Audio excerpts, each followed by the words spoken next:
क्या ये गंगा बंदी इस समय करना ठीक है।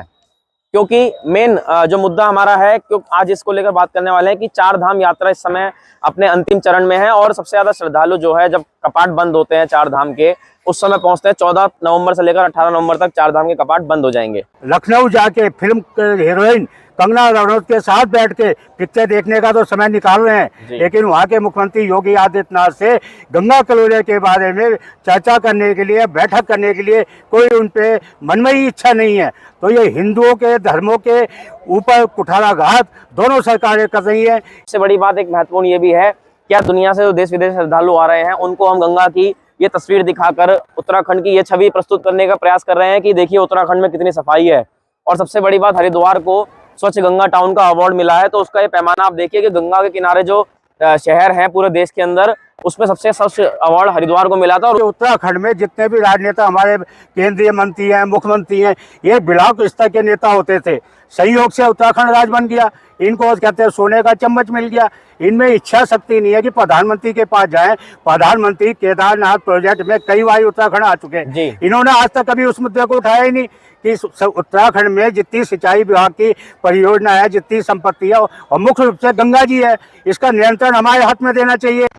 जब आप लोग उत्तराखंड पहुंचते हैं तो धार्मिक जो यहाँ की परंपरा है, जो सनातन संस्कृति है, यहाँ पर आप इसका एक अनुभव के लिए पहुंचते हैं। और हर की पौड़ी क्षेत्र अपने आप में विश्व विख्यात है, जहाँ देश विदेश से सनातनी जो हैं यहाँ पर साल भर पहुंचते हैं। लेकिन जो गंगा बंदी को लेकर आज हम जिस खबर को लेकर बने हुए हैं कि कैसे यहाँ पर कहीं ना कहीं जो लोग यहाँ पर पहुंचने के बाद जो दृश्य देखते हैं, क्योंकि जिस तरीके से तस्वीरें भी अभी पीछे आप देख रहे होंगे किस तरीके से गंगा बंदी के दौरान ये आपको साथ साथ जल की मात्रा है, और अभी कुछ दिनों के लिए तो जल यहाँ पर रोका भी गया था।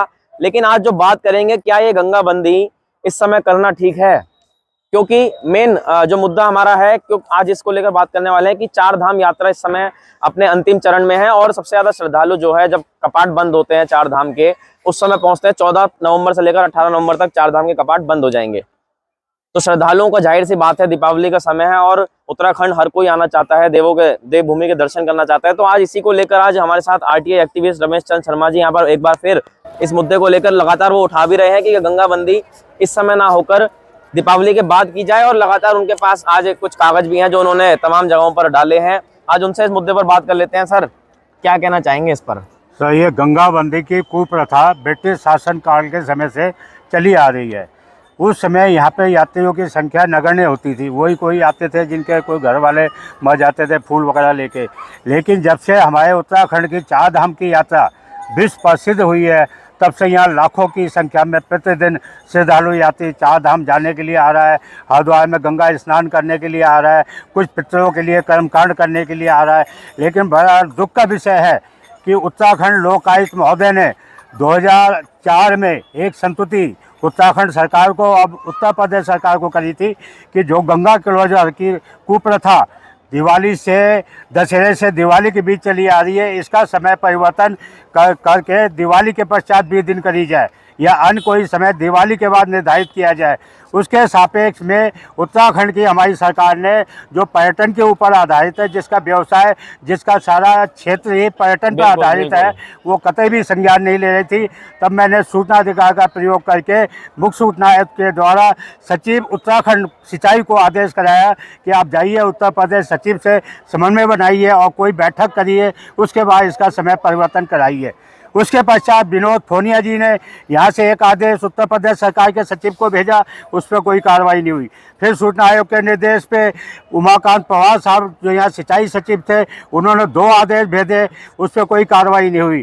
तत्पश्चात फिर भूपेंद्र कौर औलिख ने एक आदेश भेजा कि सूचना आयोग में जो अपीलें चल रही है उस पर दंडात्मक कार्रवाई का प्रावधान है, लिहाजा उत्तर प्रदेश सरकार इस पर संज्ञान ले और बहुत जल्दी बैठक करके इसका समय परिवर्तन करे। ना तो उत्तर प्रदेश की सरकार जो हिंदू धर्म भक्त गंगा के नाम पे या कहते हैं राम जी के नाम पे आरूढ़ हो रखी है, और उत्तराखंड की हिंदू के नाम पे आरूढ़ सरकार, दोनों सरकार ना तो आप समन्वय बना रही हैं, ना गंगा समयबंदी का परिवर्तन करने के लिए कोई कार्रवाई करें। अति दुख का विषय है कि आज हमारे मुख्यमंत्री धामी जी लखनऊ जाके फिल्म हीरोइन कंगना रनौत के साथ बैठ के पिक्चर देखने का तो समय निकाल रहे हैं, लेकिन वहाँ के मुख्यमंत्री योगी आदित्यनाथ से गंगा कलोरे के बारे में चर्चा करने के लिए, बैठक करने के लिए कोई उन पे मन में ही इच्छा नहीं है। तो ये हिंदुओं के धर्मों के ऊपर कुठाराघात दोनों सरकारें कर रही हैं। इसके लिए मैंने एक RTI 30 अक्टूबर को उत्तराखंड सिंचाई विभाग के समक्ष डाली है, जिसमें पूछा है कि धामी जी ने जब संपत्तियों का बंटवारा हो रहा था, उत्तराखंड की संपत्तियों पे हमारा हक होना चाहिए 90%, लेकिन हमारी सरकार ने उत्तर प्रदेश सरकार के आगे घुटने टेक के सारा अधिकार उनको दे दिया। आज सारी सिंचाई विभाग की जमीनों पे मालिक उत्तर प्रदेश का है। आप एक वहाँ कील नहीं लगा सकते, और मुख्यमंत्री जाते हैं, फिल्म देख के आ जाते हैं। ये हिंदुओं के साथ अपमान धामी जी कर रहे हैं। देखिए कितनी बड़ी बात है कि एक निकल कर आई कि उत्तराखंड को बने हुए आज पूरे 23 वर्ष हो गए। 9 नवंबर सन 2000 को उत्तराखंड बना था, और उसके बाद से अब तक ये जो गंगा आप यहाँ पर बहती हुई दिखाई दे रही होगी, बहती हुई क्या आपको पहले तो इसमें कूड़े का अंबार यहाँ पर दिखाई दे रहे होंगे, जो यहाँ पर सफाई यहाँ पर होती कभी दिखाई नहीं देती, और उसमें आज भी उत्तराखंड का इस पर कोई हक नहीं है। जो पूरा यहाँ का राजस्व और इससे जो जितने भी जो इसके अंदर कार्य होते हैं सब जो है यूपी सिंचाई विभाग करता है, उसके अंतर्गत ये कार्य आते हैं। तो कहीं ना कहीं ये उत्तराखंड में जितनी भी सरकारें आई, क्या उसकी ये नाकामी नहीं है? इसको लेकर एक चर्चा कर लेते हैं। क्या मानते हैं इस पर? इतनी सरकारें आई, इतने नेता आ गए, आज तक यहाँ पर जो इतनी बड़ी गंगा जो यहाँ पर एक व्यापार और राजस्व और जिसके नाम पर करोड़ों रुपए आते हैं, तो उत्तराखंड को ही यहाँ अगर नहीं मिल पा रहे हैं तो इसका क्या मतलब? इसका कारण यह है कि उत्तराखंड में जितने भी राजनेता हमारे केंद्रीय मंत्री हैं, मुख्यमंत्री हैं, ये ब्लॉक स्तर के नेता होते थे। संयोग से उत्तराखंड राज्य बन गया, इनको कहते हैं सोने का चम्मच मिल गया। इनमें इच्छा शक्ति नहीं है कि प्रधानमंत्री के पास जाएं। प्रधानमंत्री केदारनाथ प्रोजेक्ट में कई बार उत्तराखंड आ चुके हैं, इन्होंने आज तक कभी उस मुद्दे को उठाया ही नहीं कि उत्तराखंड में जितनी सिंचाई विभाग की परियोजना है, जितनी संपत्ति है, और मुख्य रूप से गंगा जी है, इसका नियंत्रण हमारे हाथ में देना चाहिए। ये एक तरफ से इन अधिकारियों की और इन राजनेताओं की काबिलियत ना होने का प्रमाण है, उदाहरण है, एक प्रमाण है। और रहा गंगा जी में सफाई का काम, ये इसी संतुति में लोकायुक्त ने क्लियर ऑर्डर किया सिंचाई विभाग को, जब गंगा जी के खनन का पैसा आप खाते हो तो इसमें से कचरा भी आप निकालेंगे। और इसके लिए अभी पिछले 5-6 साल पहले इन्होंने लाखों रुपए से एक मशीन खरीदी थी जो चलते जल में कूड़ा निकालती थी, वो डामकोटी खड़ी रही, वो अब इन्होंने बेच खाई, कहाँ है वो सब कहीं दिखाई नहीं दे रहा। तो इसमें सिंचाई मंत्री जो यहीं के जिनका आश्रम है यहाँ पे और साधु संत कहलाते हैं, जो हमारे सतपाल महाराज जी, वो रत्ती भर ध्यान नहीं दे रहे इसके ऊपर, गंगा जी के ऊपर।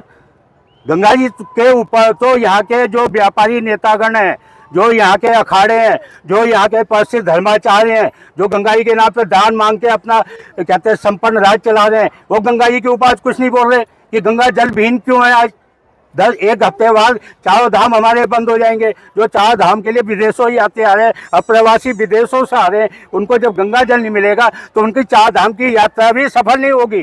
4 धाम की यात्रा का महत्व है कि गंगा स्नान करके आप वापस घर जाएंगे, तब आपको धार्मिक महत्व मिलेगा। तो ये धर्म पर आरूढ़ सरकार उत्तराखंड और उत्तर प्रदेश आपस में समन्वय बनाए और हिंदू गंगा भक्तों के लिए पर्याप्त गंगा जल दशहरे से दिवाली तक होना चाहिए। नहीं तो इसके लिए मजबूर को हमें इन सरकारों के खिलाफ सर्वोच्च न्यायालय, हाई कोर्ट शरण लेनी पड़ेगी। ठीक, तो यहाँ पर आज आपने सुना किस तरीके से आज हमने जो RTI एक्टिविस्ट रमेश चंद्र शर्मा, उनके विचार जानने का प्रयास किया, क्योंकि कहीं ना कहीं जो पीक सीजन जिसको कहा जाता है, अंतिम में जब 4 धाम यात्रा जब समाप्त होने जा रही है, अंतिम चरण में है, और उसी के साथ साथ जब श्रद्धालु यहाँ पर बड़ी तादाद में दर्शन करने के लिए पहुंचते हैं, 14 नवंबर से लेकर 18 नवंबर तक ये कपाट बंद हो जाएंगे। तो आखिर उससे पहले ये गंगा 20 दिन के लिए बंद क्यों की गई है?